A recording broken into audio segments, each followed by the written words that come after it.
Selamat pagi anak-anak. Pagi ini kita belajar tema 7, subtema 3 PB2 untuk kelas 6.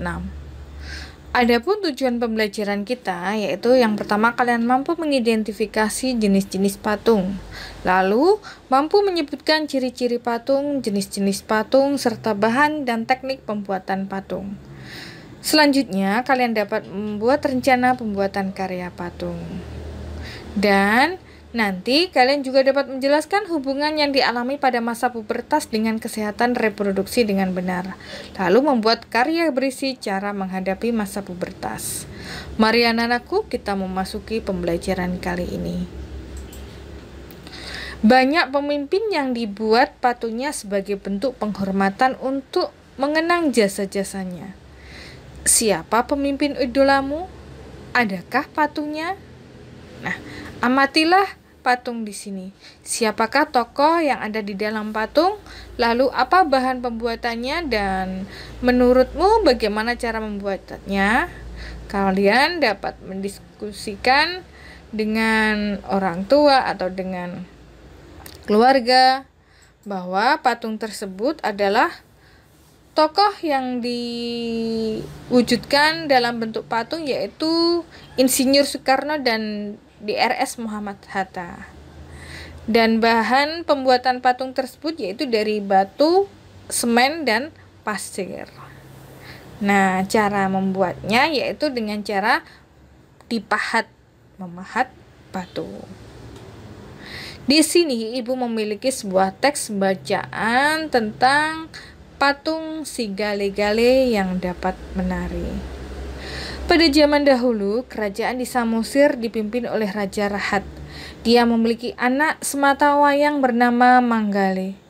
Suatu saat, Raja Rahat meminta anaknya untuk berperang melawan musuh di perbatasan. Manggale pun pergi berperang, tetapi dia tidak pernah kembali. Dia meninggal, jasadnya tidak pernah ditemukan. Raja Rahat pun sedih hingga jatuh sakit. Masyarakat setempat ingin menghibur raja.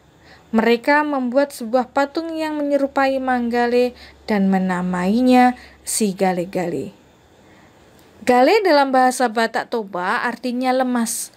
Pada waktu itu, dukun di sana juga ikut membantu memanggil roh Manggale agar masuk ke dalam patung tersebut, sehingga patung si Gale-Gale dapat bergerak-gerak sendiri seperti orang yang sedang menari. Patung si Gale-Gale sampai saat ini masih dapat kita jumpai ketika berkunjung ke Tomok, Pulau Samosir. Hanya saja, dalam pertunjukan tersebut, patung si Gale-Gale sudah tidak dimasuki roh lagi. Patung ini dapat bergerak-gerak karena digerakkan dengan penggerak mekanis. Dari teks bacaan ini kita akan mengetahui tentang ciri-ciri patung dan jenis-jenis patung. Ciri-ciri patung yaitu wujudnya karya 3 dimensi, mempunyai tekstur, warna, dan bentuk. Jenis-jenis patung berdasarkan bentuknya ada patung figuratif dan non-figuratif. Patung figuratif yaitu peniruan bentuk yang berada di dalam sebuah kehidupan nyata, misalnya manusia, hewan, hingga tumbuhan. Sedangkan non-figuratif yaitu bentuk yang tidak mirip dengan bentuk aslinya. Berdasarkan jenisnya, ada patung Zondibose, yaitu patung yang bangun sendiri atau tidak melekat pada sebuah sisi.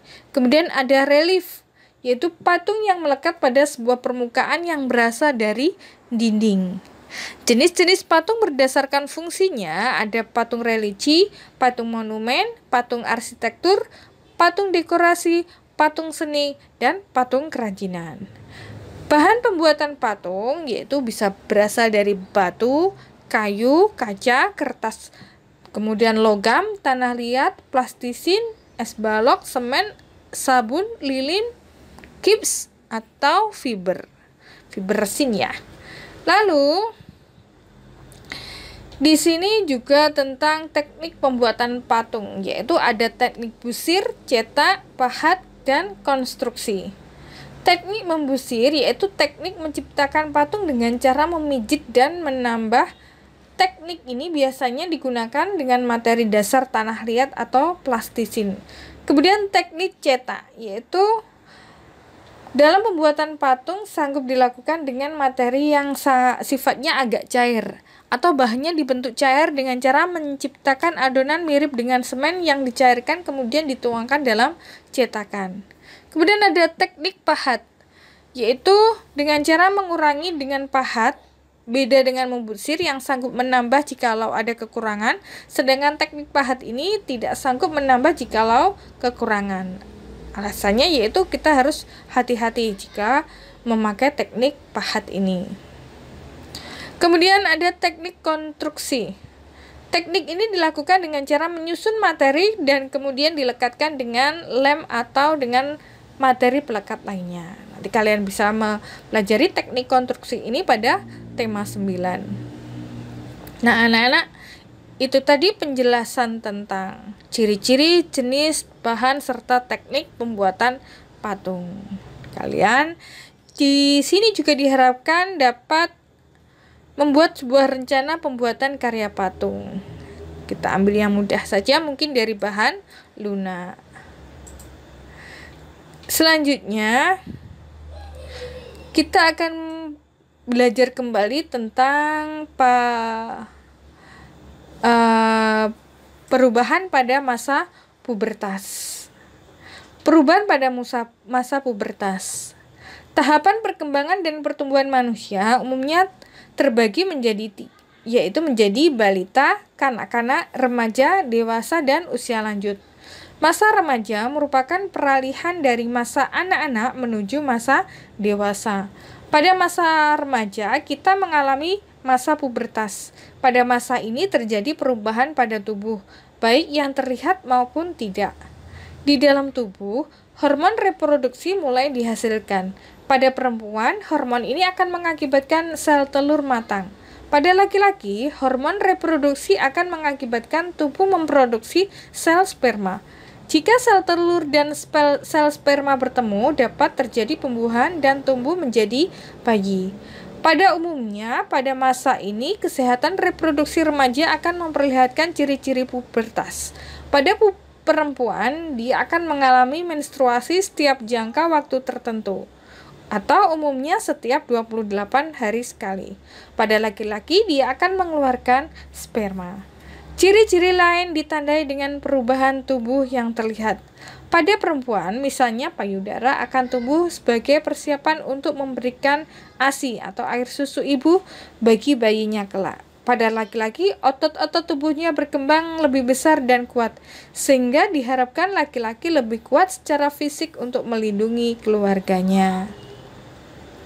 Nah, dari teks bacaan ini kita mengetahui lebih lanjut tentang masa pubertas. Tentunya kalian saat ini sudah memasuki masa-masa pubertas. Untuk itu, persiapan untuk menyikapi masa pubertas yang harus kita lakukan yaitu yang pertama, menjaga kebersihan tubuh, menjaga kesehatan dengan menentukan makanan sehat dan berolahraga. Lalu hati-hati dalam bergaul dengan lawan jenis, dan kita harus memilih bacaan dan tontonan yang sesuai umur, serta rajin beribadah sesuai agama masing-masing. Nah, anak-anakku, itu tadi penjelasan dari Ibu. Semoga bermanfaat. Sampai jumpa.